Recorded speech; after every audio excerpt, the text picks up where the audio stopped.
Bincang Sejua, menumbuhkan karakter dan kebajikan dengan menghadirkan narasumber inspiratif. Kini kami hadir menemani Anda setiap minggu hanya di kanal YouTube Yayasan Sejua. Jangan lupa subscribe dan bunyikan loncengnya ya. Mengatakan bahwa keluarga itu adalah pendidik utama dan pertama. Dan kalau kita ada di dalam keluarga, peranan ibu ini sangat penting sekali gitu. Dan benar kata Mbak Maria tadi, bahwa perempuan ini memiliki potensi yang sangat besar karena kalau ibu-ibunya diintervensi, dia punya 5 anak misalkan, itu 5 anaknya kena semua. Ini akan lebih efektif daripada intervensi anti korupsi itu ke sekolah gitu. Kalau ke sekolah hanya 1 anak yang kena gitu. Tetapi kalau ke orang tua, ke ibunya terutama, yang kena langsung 5. Dan dari banyak riset misalkan model-model yang seperti ini, misalkan untuk pemberantasan buta huruf, untuk katakanlah tumbuh kembang anak dan lain-lain, tampaknya intervensi-intervensi di kelompok perempuan yang ada di dalam keluarga ini sangat-sangat efektif. Dan di banyak tempat tentu saja tidak semua perempuan itu hidup dalam suatu lingkungan keluarga yang beruntung. Tetapi ada yang mungkin dalam situasi sulit, keluarga dengan ekonomi yang sederhana. Nah, model-model pengembangan ini bisa membantu mereka. Jangan sampai mereka sudah situasinya kurang menguntungkan secara sosial ekonomi, kemudian melahirkan anak-anak yang kurang beruntung karena tidak ada intervensi dari lingkungan atau masyarakat gitu.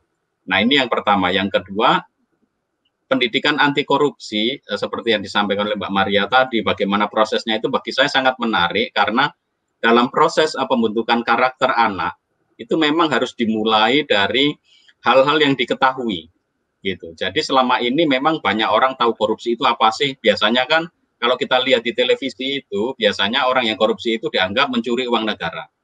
Kemudian beberapa orang yang tersangka korupsi rame-rame mengembalikan uang. Seolah-olah kalau sudah mengembalikan uang itu nggak ada lagi delik korupsi. Nah ini kan suatu proses edukasi yang keliru dari media ya.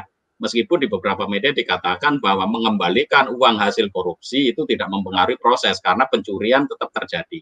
Tetapi lebih dari itu kan akarnya bukan pada tindakan ketika ditangkap KPK, bukan. Tapi akarnya adalah itu tadi, perilaku koruptif yang terjadi dalam kehidupan sehari-hari. Nah ini persis kata kuncinya gitu. Jadi strategi yang sangat efektif untuk membentuk karakter anak-anak itu memang bukan dengan sesuatu yang istimewa, besar, tidak. Tetapi justru menyadarkan mereka pada kehidupan yang sehari-hari. Namun demikian, saya melihat tantangannya ini tidak mudah untuk perilaku anti korupsi ini. Karena bahkan seperti kasus dulu, kalau nggak salah Alip ya, yang di Surabaya, itu dia malah disingkiri, dimusuhi satu sekolah, bahkan di rumahnya, di RT RW-nya dia disingkirin masyarakat ya, karena mereka itu kemudian dianggap nggak sama dengan teman-teman yang lain, dia nggak mau diajak bekerja sama untuk melakukan tindakan yang tidak jujur. Jadi ini ada suatu budaya, maka kan dikatakan korupsi ini sudah menjadi budaya karena masyarakat sudah nggak peka lagi menganggap ini sebagai sesuatu yang benar dan seolah-olah mereka yang berjuang anti korupsi itu orang yang aneh, hidup nyeleneh gitu. Nah, tentu dalam konteks pendidikan karakter Mbak Elsa ini menjadi tantangan. Kenapa? Bagaimana mungkin kita menanamkan nilai-nilai kepada anak dan kemungkinan membuat perasaan-perasaan anak itu nggak nyaman malahan gitu kan. Ini akan sulit sekali proses pembentukan karakternya. Artinya apa gini, di dalam proses pengembangan karakter dan nilai-nilai harus ada suasana lingkungan bahwa anak ini diapresiasi. Maka saya sangat salut misalkan kasus Alip misalkan yang di Surabaya, itu KPK memberi apresiasi. Karena ini persis yang dibutuhkan.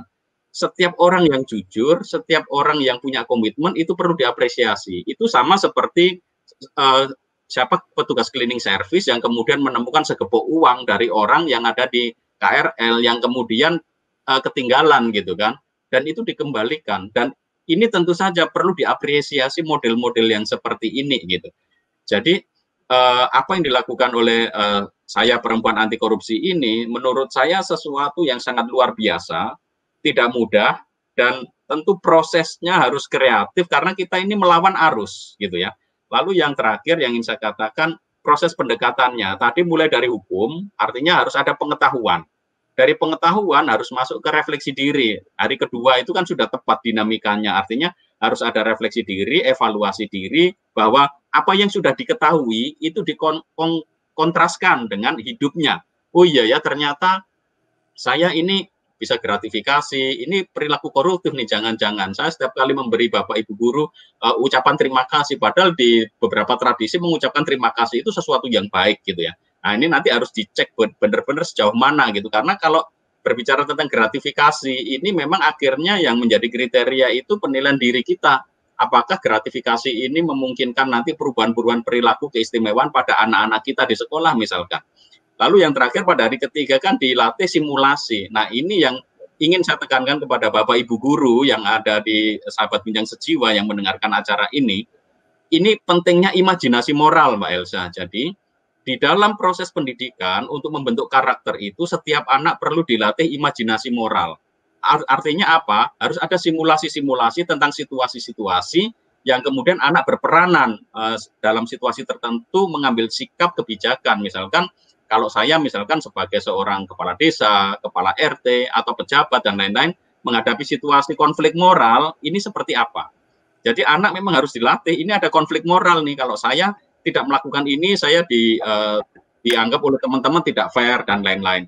Tapi kalau saya tidak ikut, lalu dianggap nggak solider, dan lain-lain. Seperti yang dilakukan oleh Anjani misalkan ya, ketika dia kemudian nggak mau ikut les, ternyata kemudian nilainya jadi berkurang. Artinya apa? Di kalangan pendidik sendiri kadang-kadang juga masih ada semacam diskriminasi dan secara tidak sadar itu kan orang itu seneng ya kalau diberi. Tanpa sadar itu kadang-kadang nanti menjadi sikap pilih kasih dan ini berlaku tidak adil, namanya diskriminasi nantinya gitu. Sehingga kadang-kadang ada yang terang-terangan mengatakan bahwa ini karena ini sumbangannya kecil maka nilainya kecil. Nah ini kan sesuatu yang sangat merugikan anak dan tidak fair, tidak adil. Jadi saya ingin menegaskan bahwa perilaku koruptif itu jelas melanggar keadilan. Itu yang pertama. Yang kedua, dia itu merugikan diri sendiri dan juga merugikan orang lain. Tetapi perilaku koruptif ini harus kita lihat dalam konteks keseluruhan. Nah, bagaimana cara memperbaikinya? Ya memang pertama-tama harus dari individu, karena saya percaya pelaku perubahan itu agen-agen itu individu. Sistem peraturan itu ada dibuat oleh manusia, bukan manusia untuk peraturan gitu ya. Tetapi peraturan itu untuk manusia dan manusia bisa merubahnya gitu. Tetapi peraturan sebagus apapun itu kemudian bisa dimanipulasi, bisa dilanggar karena apa? Manusia sendiri nggak punya sikap yang penuh integritas tadi gitu. Sehingga saya rasa memang diskusi kita ini sangat menarik dan memang tidak mudah. Saya rasa tidak mudah sekali bagi Mbak Maria, mungkin bagi Bu Fatma yang kemudian terlibat itu pasti akan banyak tantangan-tantangan karena di Indonesia ini korupsi ini masih menjadi semacam budaya, terutama perilaku koruptif. Ini udah menjadi kayak budaya sehari-hari yang memang harus kita sungguh-sungguh jujur, sabar, tekun untuk melihat di mana yang benar, di mana yang salah. Mengapa ini benar, mengapa ini salah, dan kita memperjuangkannya. Mungkin itu Mbak Elsa tanggapan saya terhadap sharing dari dua narasumber kita yang luar biasa tadi, Mbak Maria dan Bu Fatma yang di Bengkulu. Terima kasih. Bincang Sejiwa, menumbuhkan karakter dan kebajikan dengan menghadirkan narasumber inspiratif. Kini kami hadir menemani Anda setiap minggu hanya di kanal YouTube Yayasan Sejiwa.